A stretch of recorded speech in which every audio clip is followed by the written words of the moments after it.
Hello, everyone. My name is Enoch Cheng. I'm the curator for galleries at the Art Fair. Since the beginning of Art Central, we have been having this program called the Yitai Installation and Sculptural Project. And each year, we invite the gallery to submit proposals to realize monumental or large-scale work. And this year, we're very lucky to have 5.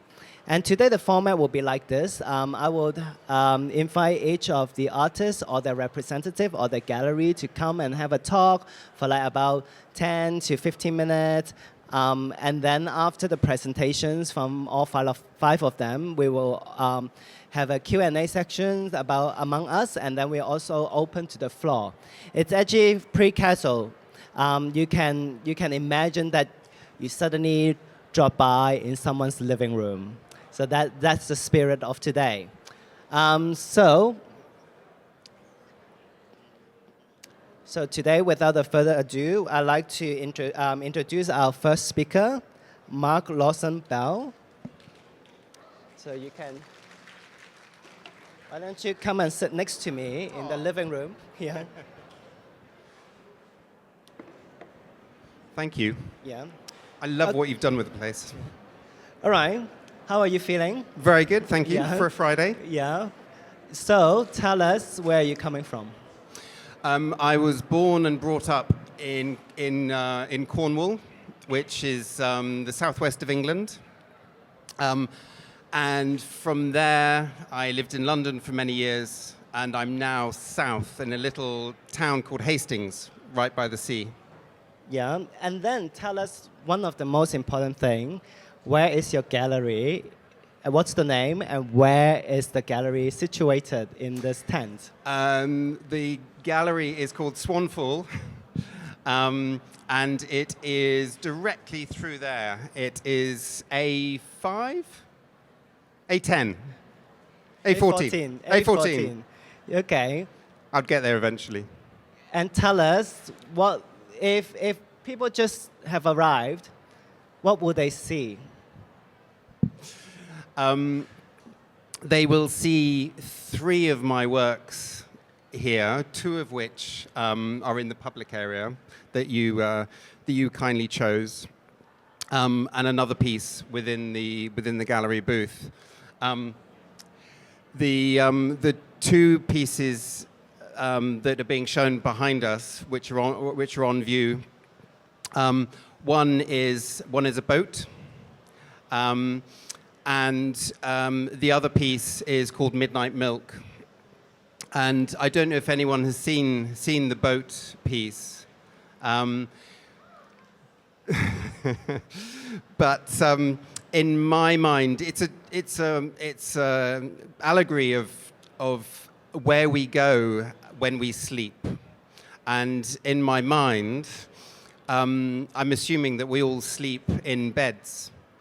And when we close our eyes and go to that beautiful place, we start to sing. And that attracts birds.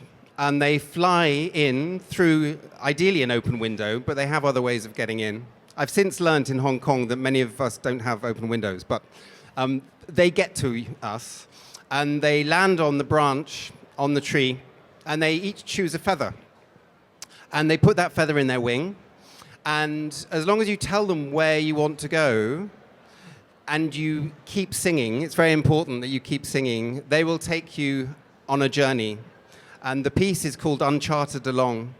And they bring you back just before you wake up. Okay, so this is one of the sculpture we can see. We can see a boat, and then there's some branches with feathers. Yes, that's this piece behind us. And the next one?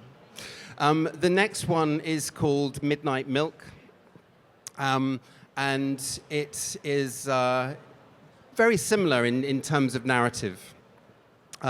It's the idea that at night you are dreaming of being in a boat, and you are rowing down a river, and it plays on that concept of that space between consciousness and unconsciousness.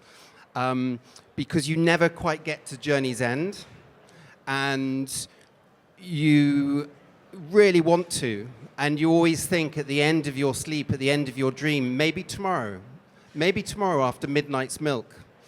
But you're wondering why every morning you wake up with wet feet. So it's that question of, is this real or not? Okay, and can you describe the look and feel and shape of this work? The look and shape and feel. I like to think it's ethereal. It's dreamlike. In many ways, I often, in a sense, don't have a choice as to how a piece is going to look, because often, like with these pieces, I will have an idea, and then I will find objects to create a little scenario or a set piece. On other occasions, I will just hone in on a found object. And one of the examples, which you'll see behind us in a moment, is called Scape, as in a mountainscape, which is in our booth. And that's a found piece of wood. This one here, it's actually the base of a telegraph pole used for telephone cables. And I found it in an abandoned barn in Cornwall. And it was wet, saturated, and covered in moss. But I saw a mountain in it. I saw a mountain. And so I cleaned it up and I painted it. And I created this story to go with it. And the story is about me being a mountain.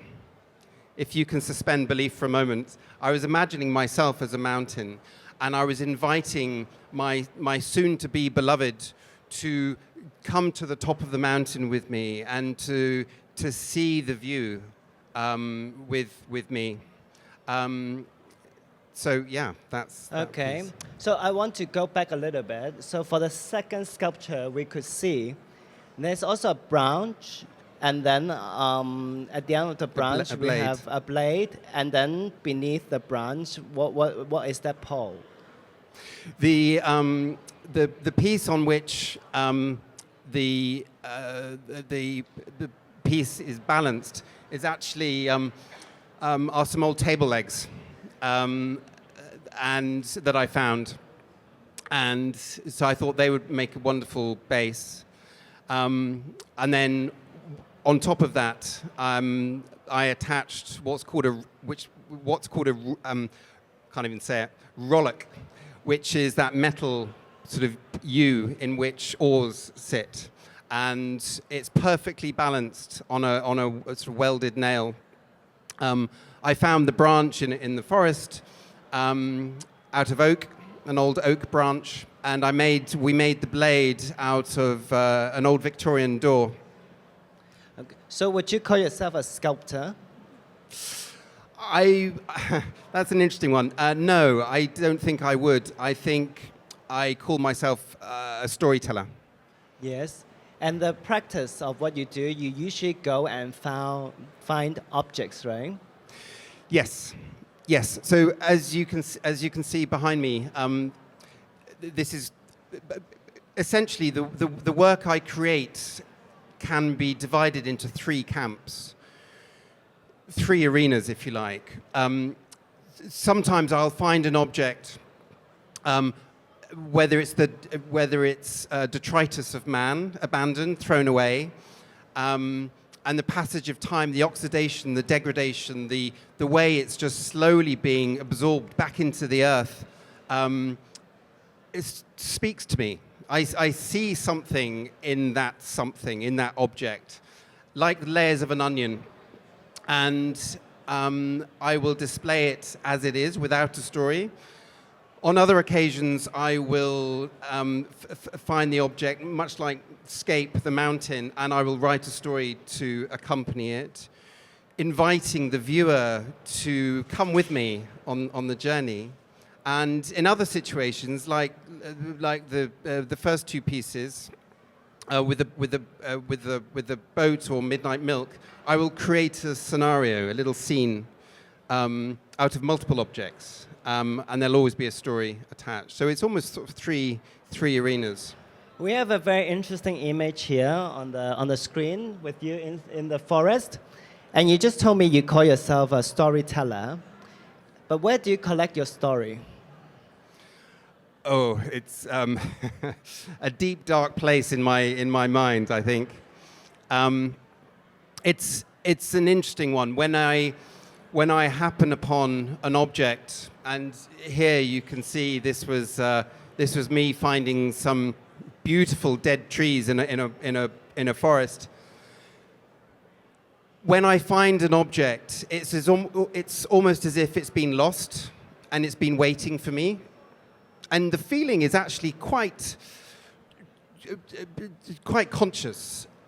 And whenever I find something, I always say two words to it. As mad as this sounds, I always say, "Oh, hello."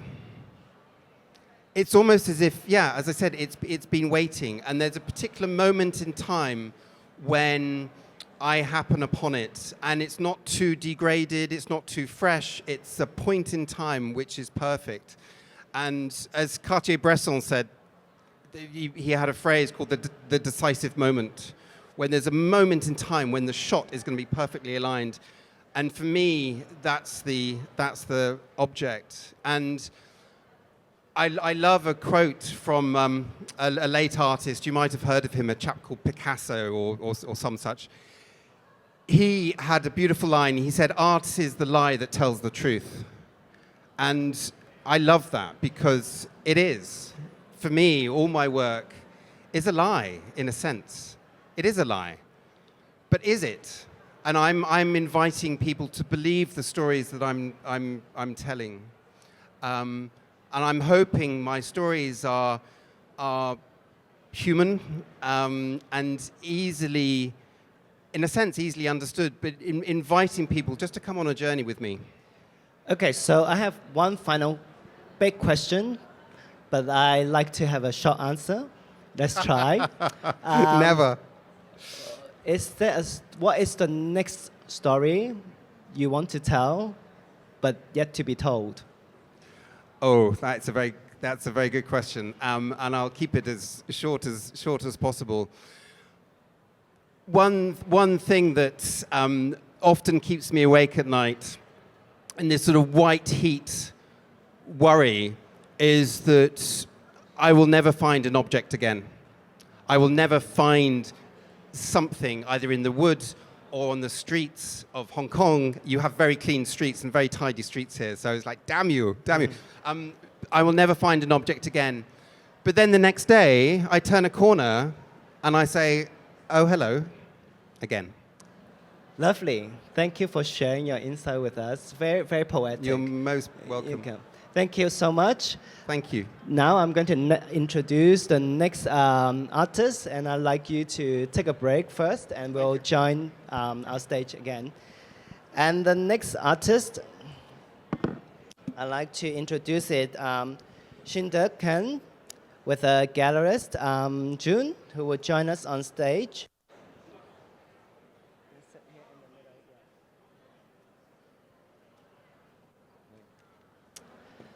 Welcome to Hong Kong. How do you feel today?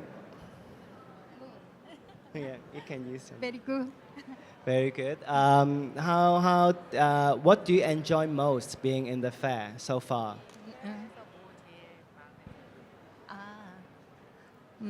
주로 아시아 사람들이 많이 보이고 또 그 이외에 바제를 통해서 더 많은 사람들이 오고 가고 하는 것 같은 게 더 좋았어요.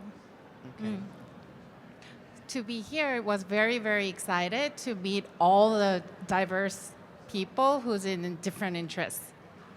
Yeah, I mean, the reason I asked this question is that your work has a very strong sensation and people respond to it. Mm-hmm. Can you describe the big work that we could see? Okay.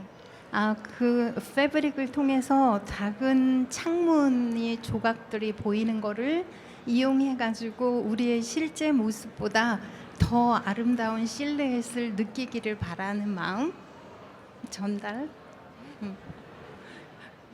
I'll be translating what she said. So each piece is it's based on the Korean culture bojagi. Bojagi means the scraps of a hanbok, which is a traditional clothing. You will sew each pieces together to make a bigger piece. So that was the main idea behind of my installation. And the installation, when you move around, the fabric also flows with you at the same time. So it's basically having some interactions between the fabric and yourself. But first of all, tell us where we can see that work and which gallery can we go to. 갤러리 피치. It's at the back of the tent, right? Gallery Pichi. Okay, but tell us more. You were telling us these are patchwork to make them together. Tell us more. What is the meaning of that? 오케이. 그 조각들이 모여가지고 우리가 위에서 아래를 내려다볼 때 Heaven and Earth를 통하는 통로가 되기를 바라는 마음. That was such a short answer, but I will add more explanation. What she's trying to do with her fabric work is either to be on cover us up or having more interactions with our own selves or our own community, because the sewing it's not something articulate skill set, but everyone can start sewing. You can start sewing today. But this was a communal kind of culture that we had back in Korea to make something special and something ceremonial, and also something very friendly and something that makes it special to wrap around. Okay, I'm not from Korea, but tell us what is special about this practice.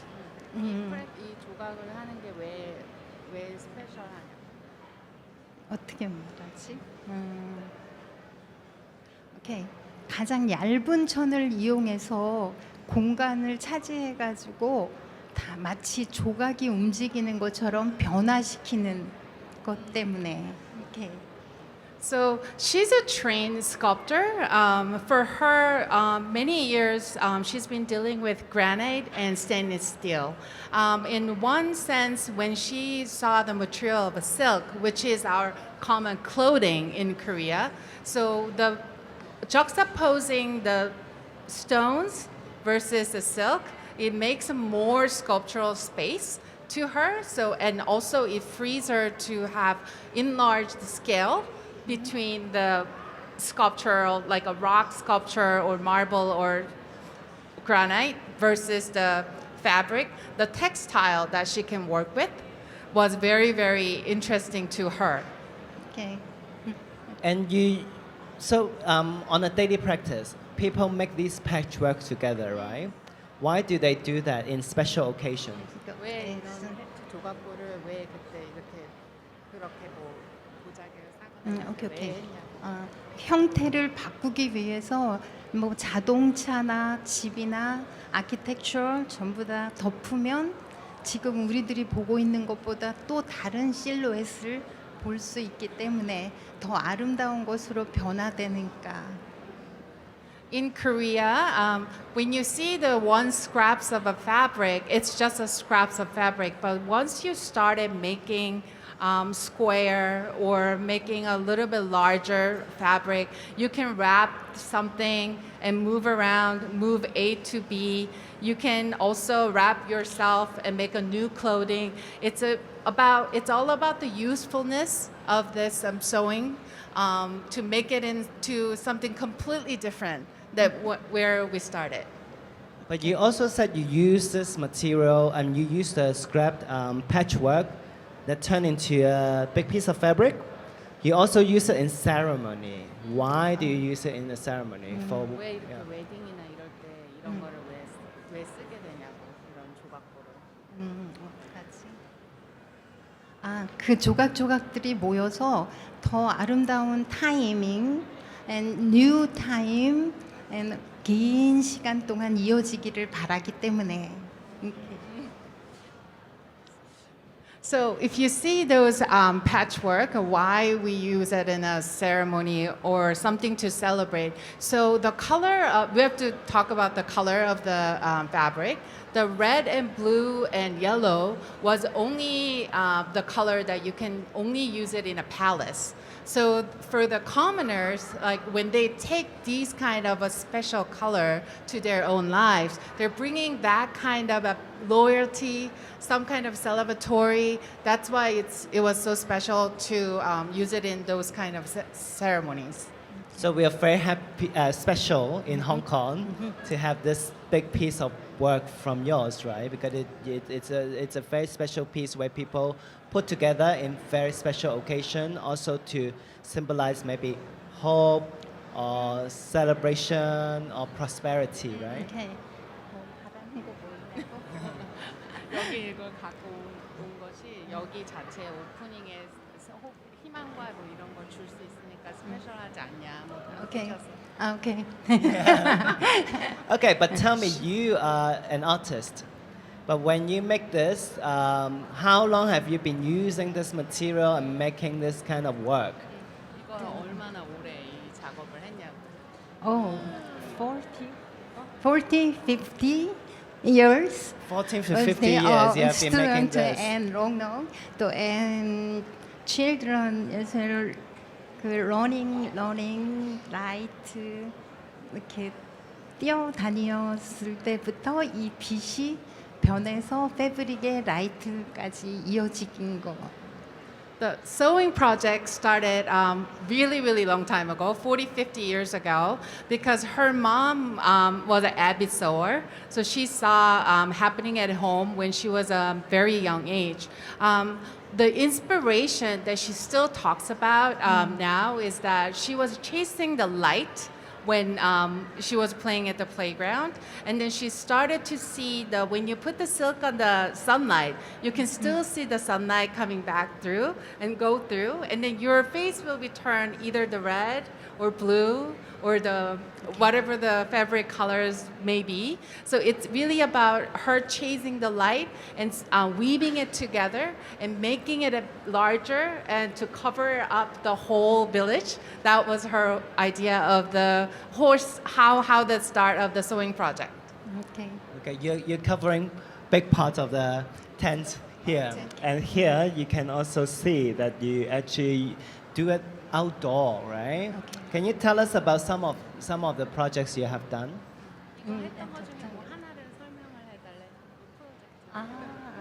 이탈리아노 and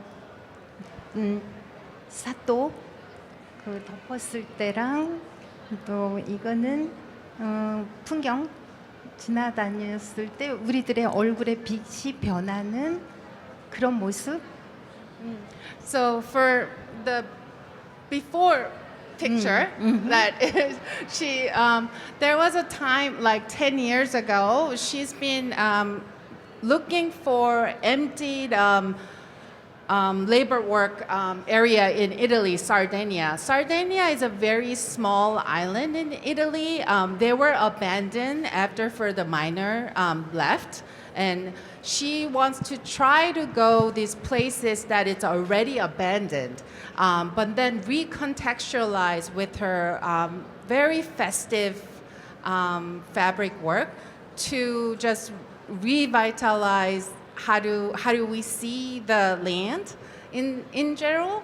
For example, she also had a project with the Sarajevo, which is after the war.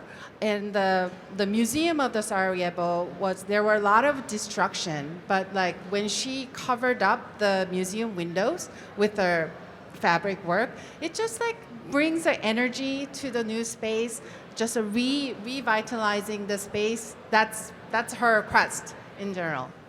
Good. So we are coming to the end of this presentation, but before we end, I'd like to ask you one more question. So we know that you don't just make fabric work too, right? Can you tell us some of the works that you're making and some of the work that we could see in this Art Central? 다른 이 작업 말고도 다른 작업들도 하고 있는 걸로 알고 있는데 그거에 대해서 좀 더 설명해 달래.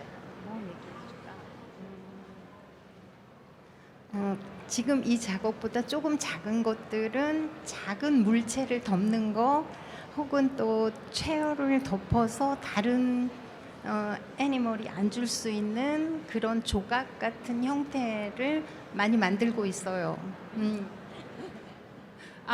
Besides the fabric work, she's a trained sculptor. So it's always about the quest on the space. So she also do the screen print work and the lenticular work. If you guys can have join us at C1 when you're are available.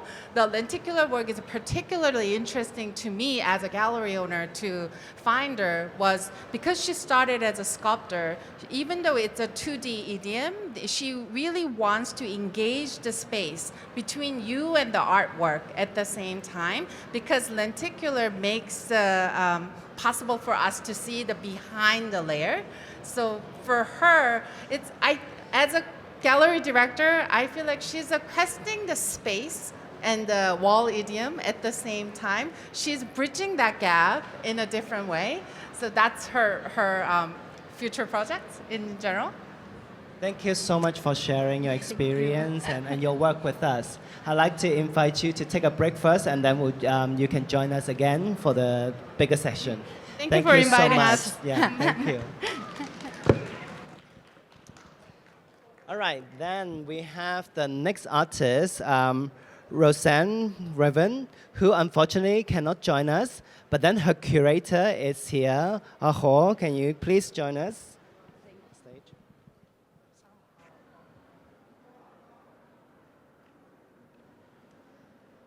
Hi, how are you today?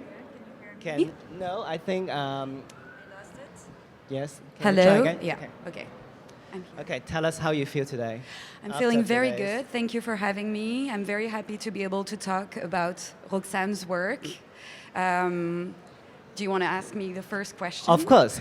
Most important question. Where can we see it? From which gallery? So we are located at booth B17 and the sector P2 for Yitai. So I'm actually here with the Locker Room Gallery, which is based in New York, and I worked as a curator with the director Samara. And so yeah, you can come and see us. It's just next to Mark's, actually, the sculpture. One important question. Yes. Tell us where is Roxane? Roxane, unfortunately, is in New York. She wished she could be here, but she just had a first baby, so she couldn't make it, as you can understand. So I'm here to represent her and talk for her. She briefed me very well. I'm going to try to be very faithful to her words. So she has trusted you with her work. Exactly. And for you to install it. Yes. So describe the work to us. So if you arrive in the sector, you're going to see 7 very large silk panels. So Roxane is a bio-artist. So she works with organic materials, mycelium and roots. And so first you're going to see the first panel starts with a very intimate photograph of the artist, Roxane, when she was a child at 6 years old in her grandparents' farm in the south of France, in Bordeaux. She's holding a duck. For her, it's really her first very close and first connection to nature, which today drives all of her work. And then, as you step forward, the photo you're gonna zoom in, like with a microscope, and the photograph, progressively, as you zoomed in, is going to be, melted and mixed with the mycelium mushroom. And at the very end, you're going to actually see mycelium mushroom and roots that the artist grew directly into the silk. And there is one last detail, which is very interesting for me too, is that she used onion peel ink, so very natural too, to give a little parched and tinted feel to the silk. So as I hear from you, the artists work with photography, but at the same time with a lot of natural material. Yes. Yeah, from silk, mycelium, and onion dye. Yes. I'm particularly interested in the mushroom, the growing mushroom process. Yes, Tell us so- about what is that mushroom and how did the artists come about and how did they turn it into art? So, first of all, you have to know that Roxane started as a stage director, actually. Her background, actually, no, she started with political philosophy at La Sorbonne in France. And then when she moved to New York, she became a stage director and she studied scenography. So she actually created a theater company. But then the pandemic happened, and also she had a very personal, she got divorced. And all of a sudden, at the same time, her life was completely, turned upside down. And this is when she decided to become a visual artist, working with mixed media. She was always extremely interested into plants. For her, it's a way of soothing herself, watching plants growing, watching life happening. And so she turned into mycelium and plants in general, because for her it's fascinating also to see how everything is connected. So the work of art that you're going to see is called symbiosis, because for her everything is connected. Absolutely. Like, we're connected to living plants, living beings. And so the mycelium mushroom as a technique is very unpredictable. So I remember you asked me about the challenge of, the installation. And you have to surrender when you work with natural and, materials, because you don't know what they're going to do. Like, they're going to do what they're going to do. You can work with them, but not against them. And you have to let them be, in a way. It's interesting that you work with this artist and you also know how she works with this material. Tell us, how did you guys meet and how did you come up with this project? So I met her a year and a half ago now in New York, and I got completely, well, we're friends. She's a wonderful human being, first of all. And then I discovered her sculpture, because this is one of her first very large installation, and she created it especially, for Yitai and for you, yeah. And so at first she began with sculptures, small size, medium size sculpture using mycelium mushroom. The thing with mycelium is that it's going to grow around the material you're given to it. So if you feed it wood, it's going to grow around the wood, with the wood. If you give it, glass, it's going to grow around the glass. So she experimented a lot with that material, and actually her sculptures, which you can see here, are quite incredible. So this is the first work I saw. And then I saw The Girl with the Duck, which is actually the inspiration for, I think we have it maybe before, but for the Yitai installation. Girl with the Duck is her first, I would say, sculpture painting, because it's like 2D, but it's a fully mycelium grown. So you don't have, and then she mixes ink inside, and so it's the inspiration for symbiosis here. Tell us more. I see layers of the screen. Yeah. And you told us about her practice in scenography. Yeah. So tell us a little bit more about her background, and you told us that she decided to become a visual artist because she could be many things, right, with her background. Yes, she could. Actually, so she actually worked, and we can see some images. So she worked on installations with Wheatgrass Roost before, but also she collaborated recently with a ballet choreographer in New York.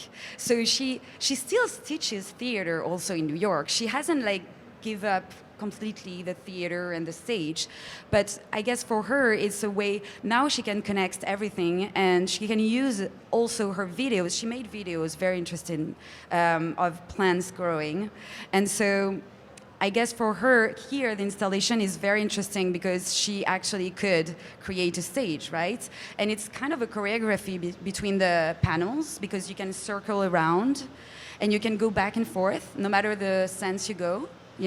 And there's a bit of a story also. It's like theater. I guess. Oh, very interesting. Yeah. So is she still gonna pursue her career as an artist in long term? Oh yeah, definitely. Well, I'm gonna tell her to continue because she has to. I think now she would want to explore very large scale sculptures with the mycelium, which is going to take a long time to grow. Like you need several months, right? If you want to do a huge, large-scale sculpture with mycelium, you're gonna need to be very patient. So I guess that's also the lesson she learned with her practice, right? You have to give it time. So each time when you work with an artist, such as Roxane, you have to work along with a lot of material and grow alongside. For you yourself as a curator, what is the biggest challenge? I would say for that particular project, it was I arrived with the panels via plane, and you were here actually, and I didn't know exactly how the silk would react to being rolled for a long time, and how it would, if the roots were still sewn into the silk, if it was going to hold. I remember we had a very interesting talks together. You were telling me about the humidity also here in Hong Kong, so you have to be mindful of the environment. And we were talking about, okay, is the silk is going to be very straight? What's going to happen? So one of my biggest challenge here as a curator was the installation part. Okay, what's going to happen? I don't know, but it went all very fine, and actually the humidity worked for us because it strengthened the silk, and it was magical. I was like, okay, nature, perfect. Nature with nature. Yes, that's a big message. Also, Yeah. Sometimes you have to go around and work with nature also, Exactly, which is very much her spirit. Yes, you and the know? spirit of Roxane, right? I would have found another way of, I was prepared for anything when I arrived. But yeah, we're very happy. She was very emotional.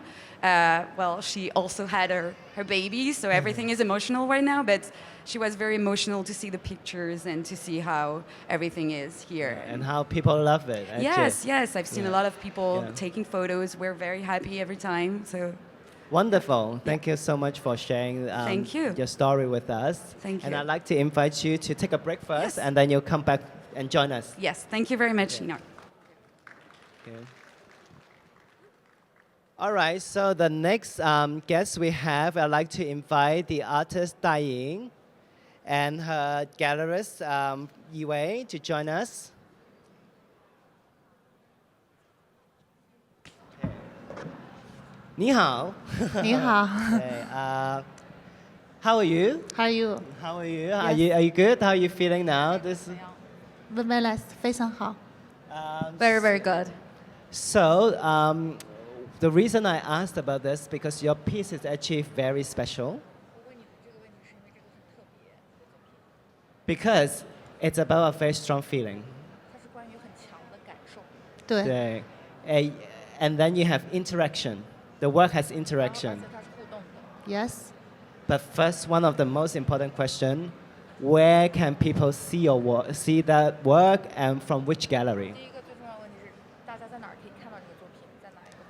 在EV Gallery P17和C17和 P6的展位。 So the work can be seen at Iway Gallery, and we're located right over there. It's a red temple that you won't miss. If we can show a picture of the red temple, I think people will recognize that. And we're from Iway Gallery. We're showing at C17. Okay. Tell us about, just describe it in your own work as an artist. Yeah. What can people see? OK，我的这个神庙2呢是来源于我的神庙的一个系列的作品。那神庙2呢，它其实是将神庙 temple， 然后作为女性的子宫的一种神圣性的一种扩大化。因为女性的子宫，因为我是母亲，成为母亲了，然后对于女性的这种生育的能力会有更彰显的这种能量。同时呢，我这个作品呢是采用的是中国的rice paper， 中国的宣纸。因为我从小学习中国的绘画和书法，所以对宣纸的材料它特别的熟悉。同时Let us translate first. So the Temple 2, which you're seeing here, comes from the Temple series. And the first one could be seen at Today Museum in Beijing. And we brought the second one here. It's red, and the inspiration came from women's uterus. As a mom myself, I could understand and feel women's power and energy. And this temple is made out of rice paper, a traditional Chinese medium, 宣纸. 宣 paper is a very fragile but also resilient material. Yes. Go on. OK，宣纸呢，它特别的敏感，也特别的脆弱，同时它又特别的坚韧，因为它可以就是宣纸的作品撕碎了，它可以重组、重新，然后所以它很能代表女性的特质。所以我将这个材料作为神庙2的一个外部的材料，然后染成的红色呢，因为红色的这个颜色，它能代表一种非常具有生命力，然后包括荷尔蒙的激发，因为荷尔蒙激发就会带来生命的成长，同时它又是种革命的力量。I'm very familiar with these materials because I paint with Xuan paper as well. It's very sensitive, it's very fragile, but also very resilient. I use this paper as the outside of the temple because it represents women's power. That's how I see women. And what was... Oh, and the reason why I made this temple red is because red is a very revolutionary color. It's very powerful, and it evokes hormone, and hormone brings birth. It brings life. OK。然后呢，我将这个洞口呢，就是入口是非常小的设置，它的高度和宽度刚好是一个人可以爬行进去。然后这个高度就像人出生的那个产道，女性的产道，让人体悟一种从又回到妈妈的怀抱的感受。所以里面我的装置也是红色的，是非常柔软的一种包裹感的材料。它能让每一个进去体验的人都能感觉到一种安全感。The entrance is really small, as you see in the picture, but it allows one person to go in. Well, you cannot walk in, you have to crawl in, just like how you were given birth. You go in there and you can experience the origin of life. It's just like how you're going to a womb, and it's very safe, very soft, very intimate and quiet inside. Okay, so we are not going to tell people what they are going to see inside. OK.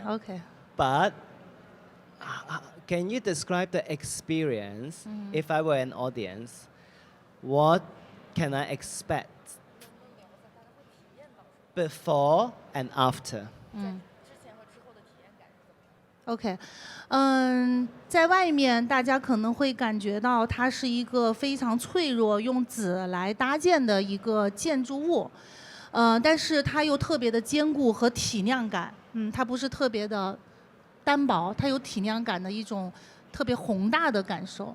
From the outside, you might think it's a very large building. It has a volume, but also it's very fragile because it's made out of 20,000 paper strips. 然后进入以后呢，因为我们很多有观众去体验了，然后回馈过来就说进去会不想出来。他看着里面有水滴，会一点一点的节奏滴入到那个容器中，然后听着水滴，看着水滴，同时在那个包裹感的空间里，会感觉到非常的安全和疗愈。We have had a lot of people going inside in the past few days, and a lot of them told us that they don't even want to come out after they experience it. Because once you enter, you will see a very small water drop constantly dripping at very slow speed, and it's very healing and very meditative. And tell us, it's a very interactive piece. Yes. And you have encountered many audience. The first night with 300, right? Yes. Yeah. How do you feel as an artist? to see this experience? 我感觉这是我想要的。This is what I wanted. And have you encountered some interesting response?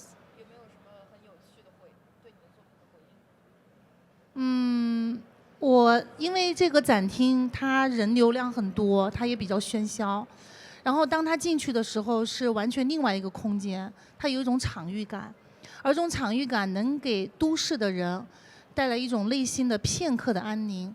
我觉得这是给他找了心灵的一个归宿，就像一个神庙一样的存在。So there are a lot of foot traffic in this fair, and it can be really loud. And a lot of our audience, they walk in, they found it really quiet inside, and that's what we wanted to offer. In this big city, we wanted people to feel a peace of mind. It's a sense of belonging, just like being inside a very sacred temple. So you told us this is the second version of the series. Can you tell us how did you come to this point? Can you tell us about the history and the background? OK， 我第一个是 yes， 我第一个 Temple 呢是在2020年的北京的今日美术馆所做的一个作品。当时的这件作品呢是，我收集了就是北京很多家的这种印刷厂所废弃的书籍的废料堆积成的。OK， 堆积成的一个 temple 的一个作品。然后当时其实我想，对我们现在人类所构建的知识系统、价值观产生一种质疑和怀疑和疑问，说我们难道学习的和我们现在形成的价值观、世界观是正确的吗？书本给我们的东西正确的吗？难道真相就是这样的吗？我想引发大家的思考。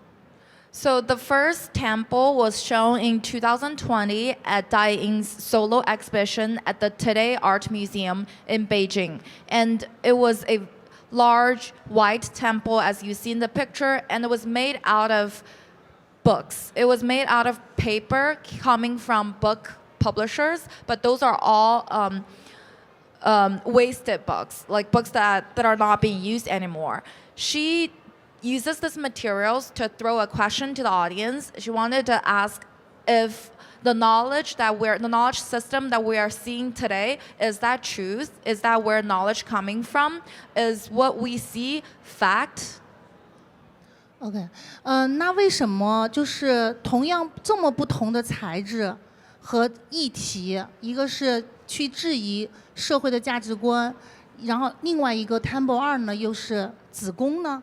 因为我认为神庙就是这一种容器，就是比如一个居所、一个空间，它是可以代表人的形而上的一种精神意识的属性，它也是肉体的一种归依的地方，它是超越于我们社会性的一种存在，所以它可以是任何的地方神庙，可能每一个人的神庙是不一样的。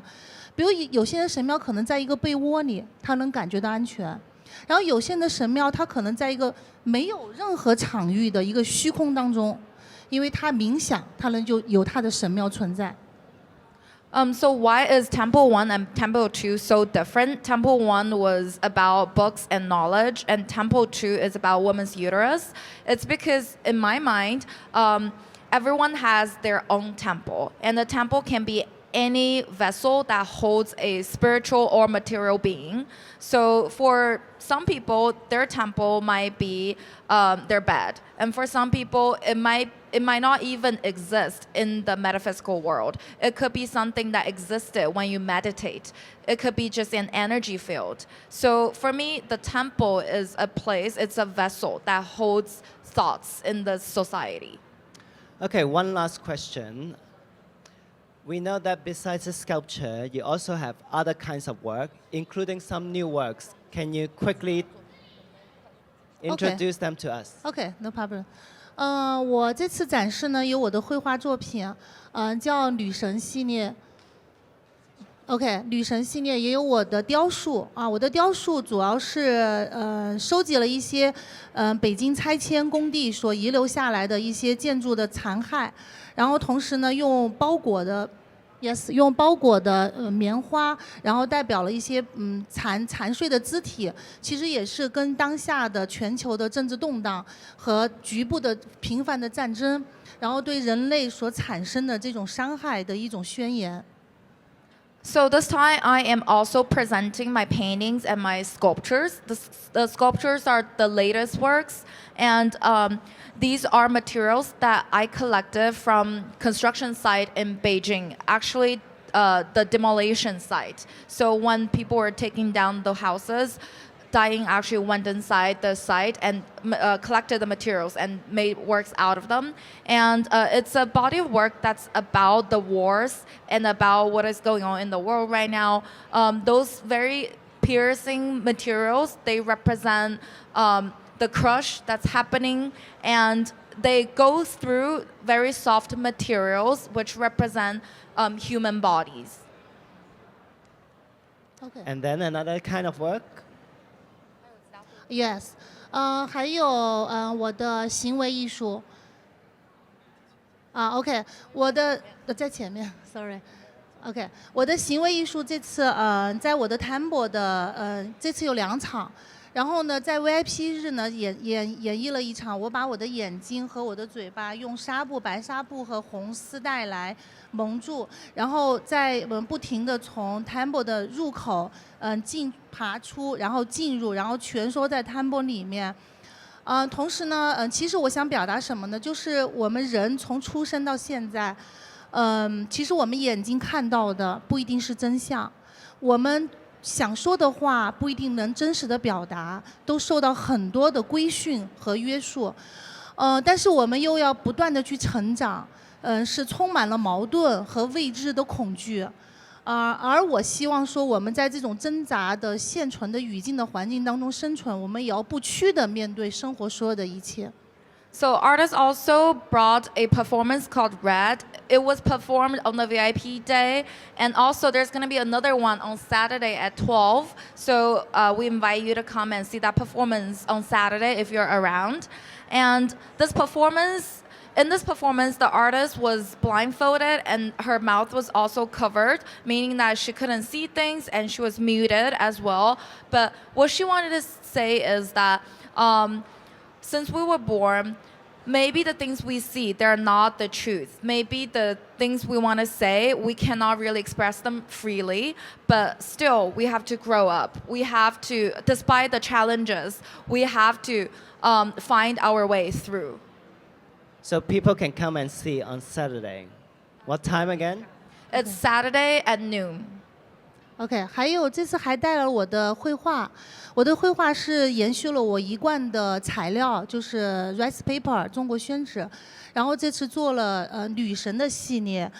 其实我的绘画的视觉性，它是有一种能量的载体在无限的扩散，从我以前的从细胞的原始开始出现，然后到现在有女性的器官的形态。比方说，你可以看成女性的生殖器，同时也看成女性的眼睛，因为横过来就是女性的眼睛，智慧之眼。所以我希望将女性的这种能量扩散在宇宙的每一个角落，然后去尽我们更大的社会责任。So Dai Ying also presented paintings this time at our booth C17. These paintings were made on rice paper, Chinese shrimp paper, which is the same material as the temple. And her paintings are mostly have to do with feminine energy. A lot of them, they're like energy waves that goes from inside to outside. And artist Dai Ying meditates every morning from 4:30 a.m. to 6:30 a.m. And that's when she feels like she is just herself. She's not a mom. She's not a wife at that time. And she could become a goddess. And she meditates in her mind. And that's when she experiences the emptiness and desire at the same time, which is projected in her paintings. 而且我经常会觉得我像一个女神。然后游离在这种空性和欲望之间，因为我是社会，我有社会角色，所以我经常会觉得我有很多的欲望，怎么去转换的问题，怎么去面对这个世界的问题。I feel like I'm a goddess because I'm in between emptiness and desire, but also I'm a social person. I have a role in the society. So it's a lot about my identity as a woman in the society. 所以我介绍我自己，其实经常会有人问我说：“你怎么定义自己的艺术？”我其实就是3个，就是一个女性，因为我本身的角色；第2个就是神秘主义，因为我有非常长期的一个自我精神训练的方式，而且每天都在进行。然后跟天地有一种通感的这种经验。第3个就是后社会主义，因为我是出生在中国。So a lot of times when people ask me, how do you define your art? I say 3 things. The first thing is I'm a woman. So my work is a lot about feminism. And the second thing is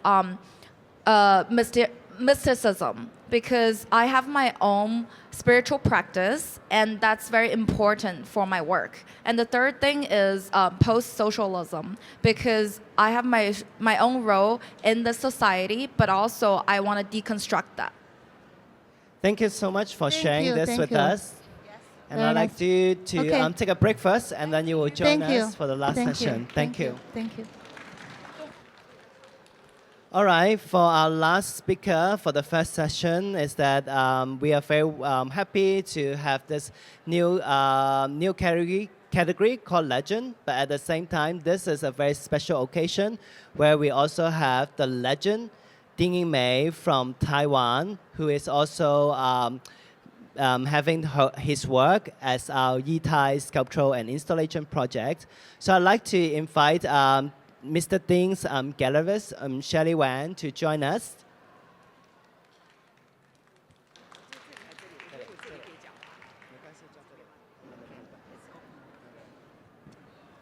Hi, Shelley. Hello, how are you? I'm good, excellent. How do you feel today? Great.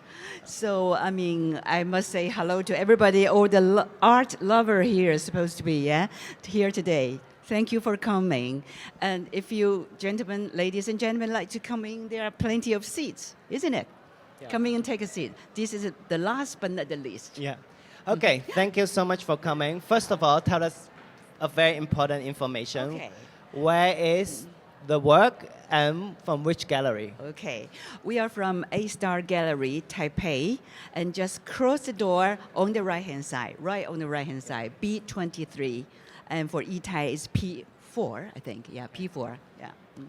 Okay. So one thing that is very special about this sculpture and installation project, because this is not new. This is not a newly created work. No, it's kind of a small retrospective of Mr. Mei. So I would love to introduce a little bit about Professor Dai Ying. You may take a look at his face. I mean, he's not an easygoing person. I think you may tell from his cool face. But he's graduated from Pratt Institute. He stayed in New York for 10 years. And he is, well, regarded as the father of Dadaism in Taiwan. He is one of the most influential and conceptual artists, and very respectable. Even the artists, the peer of artists, and the directors of all the museum in Taiwan respect him so much. And all the artists, all his students, I would say, worship him like God. Okay, so in this case, he's respectable, and we can take a look at his work. And it's not like the one on the surface. You can tell there are lots of meaning behind the scene. Okay, I think before we dive into looking and talking about his work, it's very important to understand that why he is very important and why he's a legend. Tell us about the particular time when he was making this work. What kind of works were happening? What were artists doing during the time? Okay, but actually, Mr. Mei, his friends told me that he is the best painter in their class. But Mr. Mei, I think he is a very clever artist. And his brain is working much quicker than his hands. So he can't just only use painting to represent his creation. So he go for the work something like Duchamp. He used the existing ornament or day-to-day usage, whatever, something like ironing board, everything, the daily object, to make it as a creation of his work. So he's very particular, and he has got the power of art, of the idea. So, Okay. one important idea is daily object, right? And Daily object, in yes. contemporary art practice and how we understand this, we call it found object, which is a very important idea in Dadaism, in Duchamp. How did he come about with this idea? As I say, his brain is running all the time, and I found him hang up on Facebook and writing a lot of, maybe people think they don't understand, but it's very meaningful, very conceptual and very logical work. And I found him never sleep. Always during the night, he's thinking, he's creation, he's creating stuff. So I think he's full of passion toward art. He wanted to tell people how he think, how he create. Yeah. So you would you say that back in the days, he was very smart, very intelligent, but his mind also never stopped, full of ideas. Yes. But his work is also very particular. Sometimes he uses kind of work to talk to the West. Right? Yes, he liked the theme that when East meet West, because he is the second generation in Taiwan. And everybody knows there is an ambiguous situation with mainland China. So he's finding his own identity. And when he was studying and working in New York, again, identity come into his mind. And his work is always very controversial. For instance, he has got an installation. It's all the plaque and putting all the country's name, which they have the official relationship with Taiwan. But after a while, because China is so strong, so all the country, they tie up the relationship with mainland China and stop the relation with Taiwan. So we become very isolated. So he covered, it's not here, but he covered with a cloth whenever we stop the diplomatic relation. And it's very controversial. So once he showed in Taipei Fine Art Museum, and there's a funny story. The city mayor and all the legislation challenge, and it's not good for Taiwan's political situation. And because the curator, the director, they show Mr. Mei's installation, and that would violate the diplomatic, or it's not good for Taiwan's image. And what would you do? I'd like to go back a little bit. So you said he was a painter, right? Right. And he moved to New York. Was it a time that he began to pick up sculpture, found object, ideas from Duchamp? And when did he start to switch from a painter to make this kind of work? I think as soon as he get to New York, and it's a strong impact for the Western idea, and that matches his own idea. So he never know he changed so quickly. So right away, I would say. So it's actually very interesting. This time we are almost like merging legend with Yitai sculpture. And thank you very much for working with us and working with the artists. So we managed to bring a lot of works from his early days, right? Yes. Can you tell us about some of his works? Okay. Such as, I'd like to start with this one. It's very special. Okay. As everybody knows, ping pong diplomat is very important to mainland China. They start from there. It's a small ball, the ping pong ball would spin the big ball, spin the world. It's a diplomatic saying. And ping pong ball is small, or it become a soft power when mainland China move into the world. So that is a milestone. It's very important. So Mr. Mei used this very simple bracket of ping pong, but lots of meaning in there. And actually, that one has been collected. Oh, Yes. congratulations. Okay, and then maybe tell us about this work, We Are the Okay. World. This is a vase made of porcelain. But when you look into the profile, you can see the face of Dr. Sun Yat-sen. He is the father of Republic of China. I don't know if I can say this. But anyway, it's very subtle. You won't see anything unless we told you that is the face of Dr. Sun Yat-sen. It's very clever. Okay, so There's another one. This one is Mao Zedong's face. so he The ones works with again. a lot of different image Yes, of different leaders. Yes, Maybe can you? I mean, I myself led different tours to different people from museum people or VIP as well as students. Yeah. So and his work appealed to different people. Can you tell us from your view?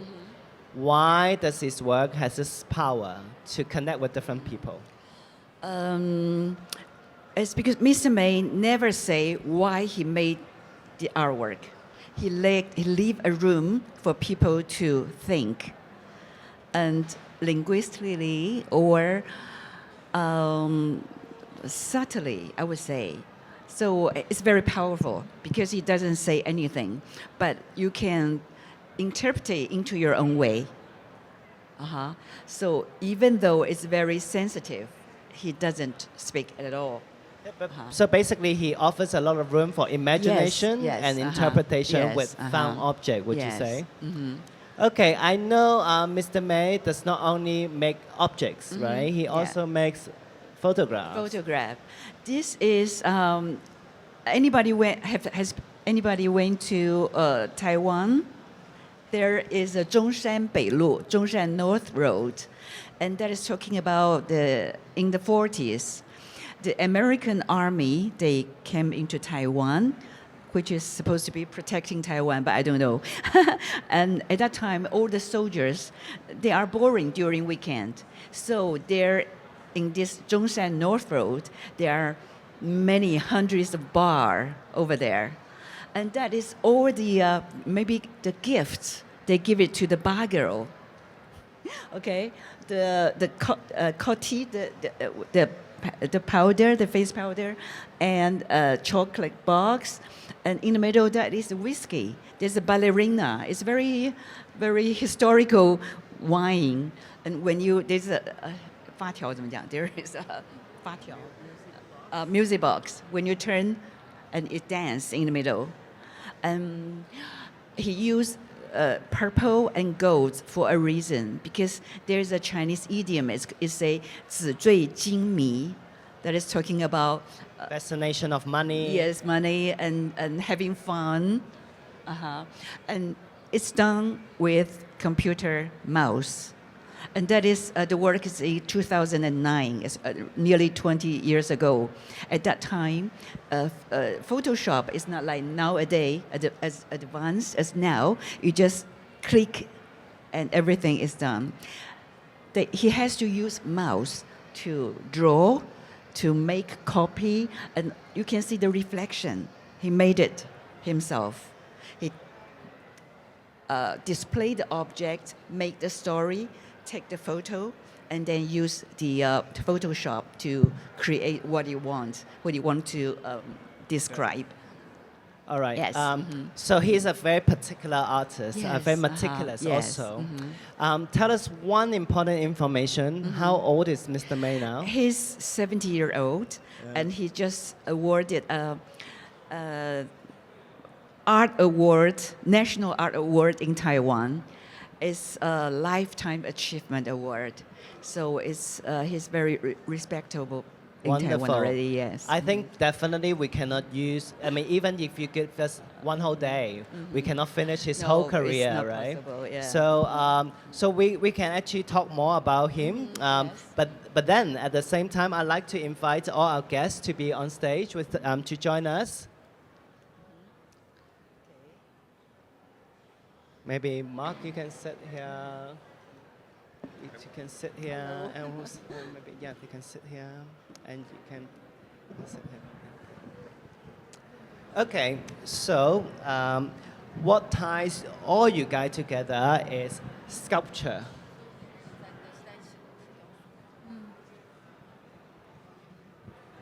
Can you tell us, as artists or people who work very closely with these artists, what does sculpture, something you can touch, or installation, something that has scale, means to you?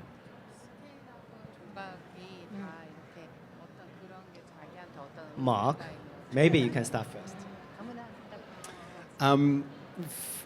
For me, as I mentioned earlier, my work is based on found objects, and so for me, it's inviting others to see what I see from that object. Most often with a story that I physically write, a story or a poem to accompany the piece. And of course there's a physicality, obvious thing to say, a physicality with an object. And I often think with a found object, it's often about how it's displayed. The moment you put something behind glass, the moment you put something on a plinth, the moment you invite others to see something that I see, the perceived value of that object, that piece, that item, whatever it is, increases. That's what I like. Wonderful. How about Okay, Songda? and 종이, and 나무, fabric, 이 소재를 넓혀서 모든 조각에 다 이용할 수 있게 된 것이 가장 좋았던 것 같아요. For her, like being a sculptor, because she's a trained sculptor, all the materials that she have been dealing with, granite, which is really popular in Korea, that's why she tapped it into granite, and fabric, and being able to do paper, all that, for her, it's really the interaction, the making the horizon like a much larger with the viewer to engage her artwork. That's the expansion of the sculpture and installation, the meaning of the installation and sculpture for her. Let's hear one more from the artist. OK，装置和雕塑呢，意味着我可以选用更多的材料，然后就像很多种语言一样，然后最后汇集成我完全想表达的一种艺术语言。同时可以，因为它不像绘画是平面性的，它是三体立维的，所以它从各个角度，它有更多的想去表达的空间，能更好的与观众产生互动，让更去把我想表达的东西准确性。Sculptures and installations, they are like different art languages to me. It's just like how people speak different languages, using different material, using installations and sculptures give me more space, and it let me communicate with the audience in different materials. It allow me to choose more materials. And another thing is that different from paintings, which is two-dimensional, sculptures and installations, they are three-dimensional, and that allow me to express what I want to say, and it allows the audience to interact with it. 我再说一句，就是因为我有绘画的作品，那就变成说，绘画的可能跟我的个人的经验更相关，而雕塑和装置可能我就跟社会性、跟人所有的人产生的关联就更强。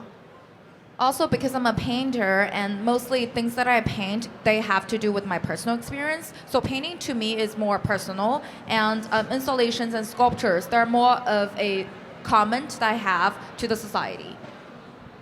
And how about Aurore representing Roxane? So I think I'm. Can you hear me? Yeah.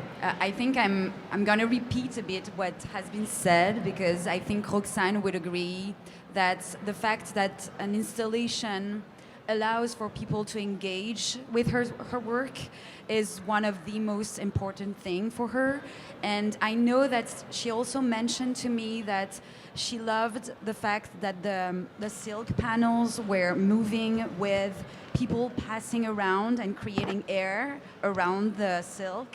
So yeah, I think this is it, right? This is the important thing about installation. It allows people to turn around, to engage, to even get very close, to touch it, to be, part of the work of the artist.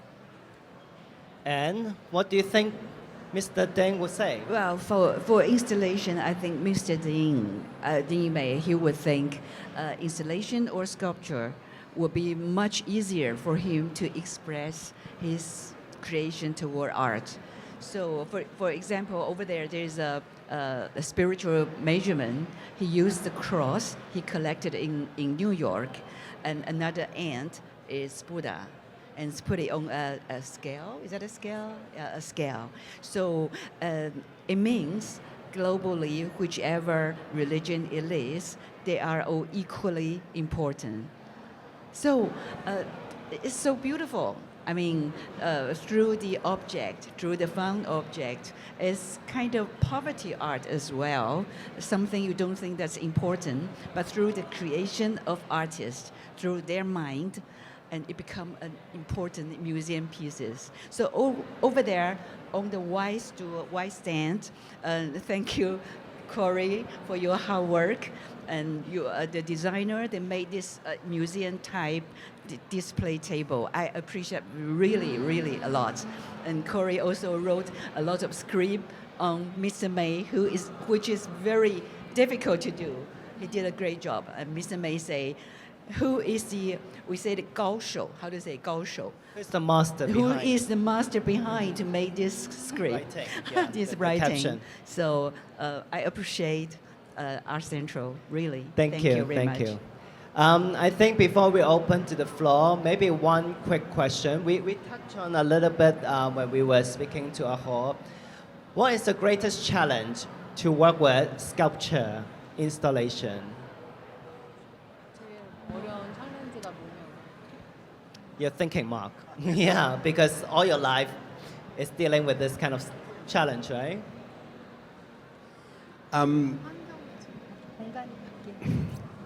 That's a hard one. I think, I think I might have mentioned it earlier. My challenge is almost of the unknown, because whether I'm working with one single found object for which I'm responding to and writing a story upon, or indeed much of the pieces, like the two pieces in the public space, where I create a little scenario. My excitement and the challenge of myself is always to keep my eyes open when I'm walking anywhere in the world, effectively. Always looking down at my feet, always looking up, always being aware, looking for objects of nature or indeed abandoned by man, and that's my challenge. It's a beautiful one. And you also dream about it.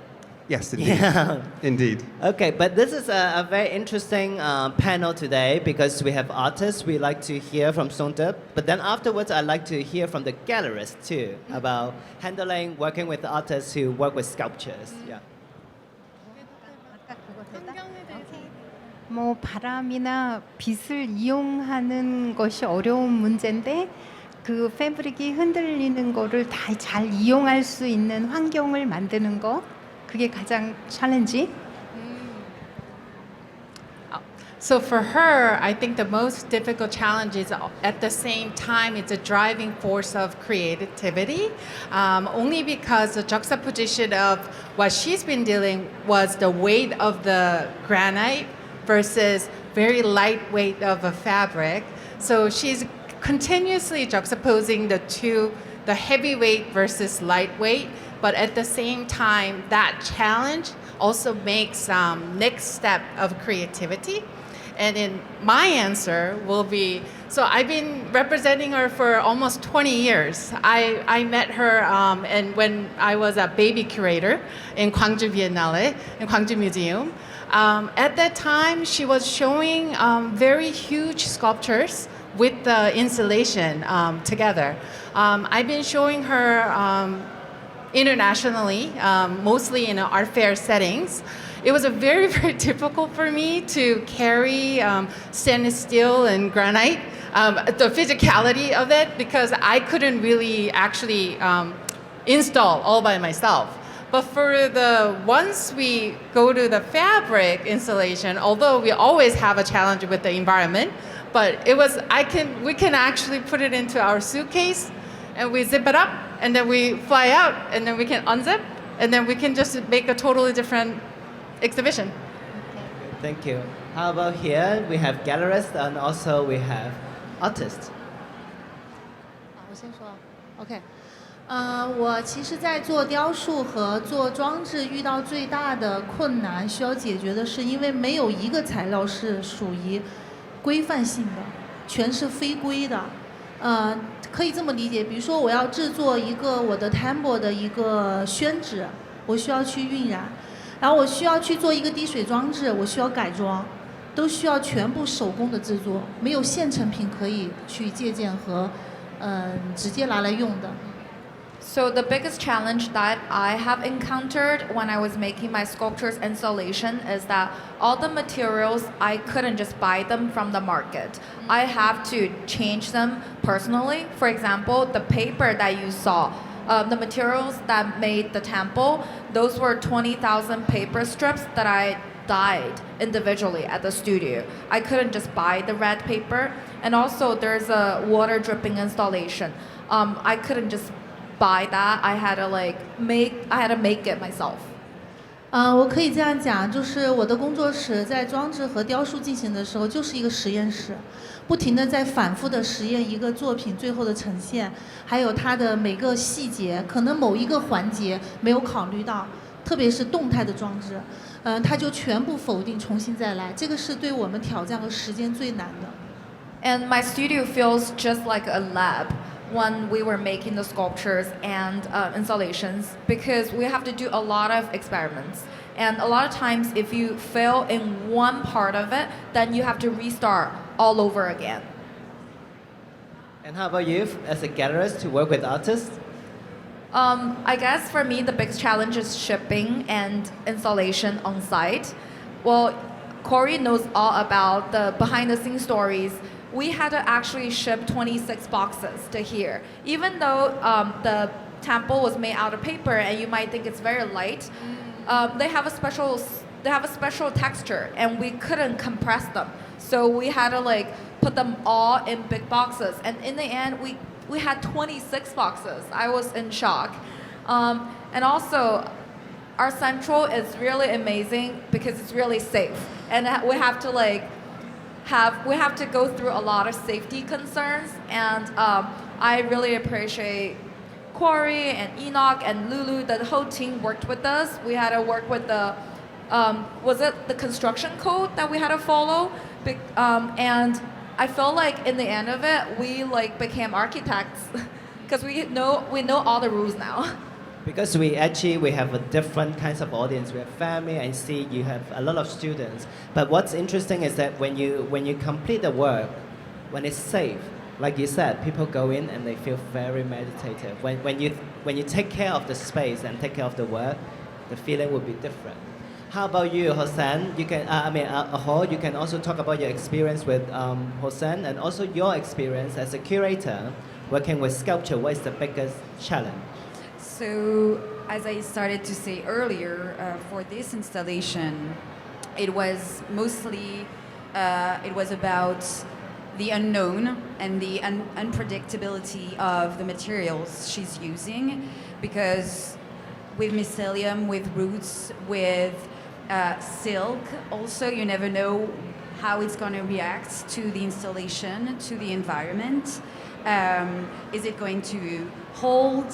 Is it going to stay the same? Is it going to evolve? But it's also what makes it interesting in that way. So yes, that was the challenge for the installation. But as well, it's also very light, so I could bring it in the plane with me, which is very practical.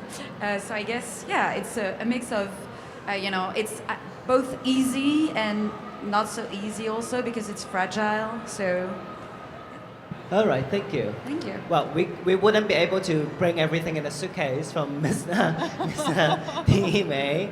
Yeah, what is the biggest challenge to bring them to Hong Kong? Talk about challenge. The biggest one for me with Professor Mei will be communication. At nearly the last moment, he said, I'm not going to Art Central for some reason. But Corey insists we have to have him because all the media release everything. Because for choosing his work, it's quite difficult actually. And Mr. Mei always say no to everything when I propose to him. Then I need to spend hours after hours, day after day to tell him how important and why you must come. So I'm glad at the end because and he's happy, right? Right now, when he knows the work is safe the way here we and set up, safe. and he's quite happy, really. Yes, thank you. Wonderful. Well, I would very much love to open to the floor, but unfortunately, we've run out of time. If you have very strong question or urgent question, please raise your hand. Otherwise, they are here. I mean, sculptures, installation, you must experience, so you must go and try them. On behalf of Art Central, I'd like to sincerely say thank you to all of you working with us, because it's not easy to make works with mushroom, with paper, and with different Can I have one word? Last one word. Yes. The communication is difficult, but when you meet somebody that really understands the artist you represent, that is my my pleasure, and I'm happy and I'm touched, really, because I mean, for the conceptual artists, it's really difficult to understand. For those people who never have encountered or have any deeper collection chances, they would never understand. So I deeply appreciate people understand Mr. Mei. It's our Very honor. well said. It's our honor to work with you guys, and thank you for coming all the way to Thank Hong you. Kong. And please go have a look at their work and experience. And the artists are here, and the galleries are here. Please talk to them. Thank you so much.